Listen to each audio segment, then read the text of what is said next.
Thanh. I'm Priya. And we're the founders of blushco. So I worked in the corporate world for about 10 years in finance in different ways. I have an MBA from McGill.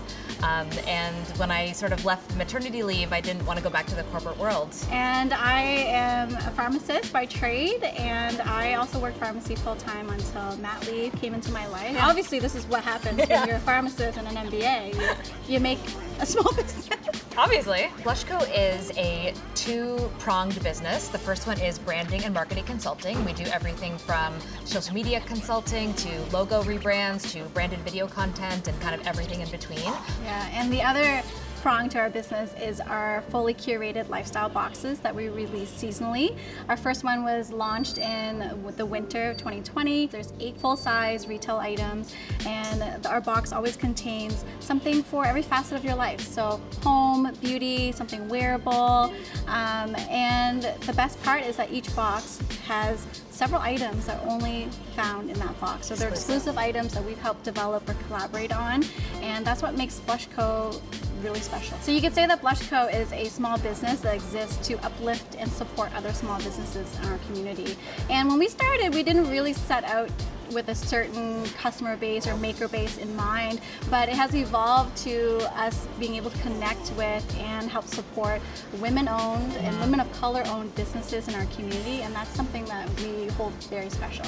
So when we started blushco, there were a few startup things that we had to think about. We needed a logo, a website, a registration of joint stocks. Like, we needed all those things first, and brand ourselves, which I think was a really important component to our branding and marketing business, to show people kind of like what we can do.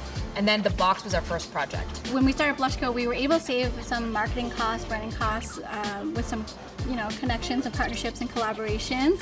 But there were a lot of costs that as a new business owner, we were not prepared. Unforeseen. Yes, unforeseen is a great word. Especially at the beginning of a business, even just registering them and, creating an email address, getting a domain. These are things that we didn't really think about. We kind of thought they were small potatoes that we didn't have to consider, and it adds up absolutely. And we were lucky enough to kind of be able to take care of those before our launch of the box, because there were some times where we weren't sure that would happen. We're both full-time moms, we have full-time careers, and this is a side hustle, but I feel like side hustles are part of who we are. We're first-generation immigrants, and this is just something we grew up with. Yeah, my parents moved here in the 70s from India, and they've kind of worked their butt off. They're both professionals. They've kind of come here with nothing, and they've built this amazing life. So for us, we want to show our kids we can do the same, and this is a pretty creative way to do it, and we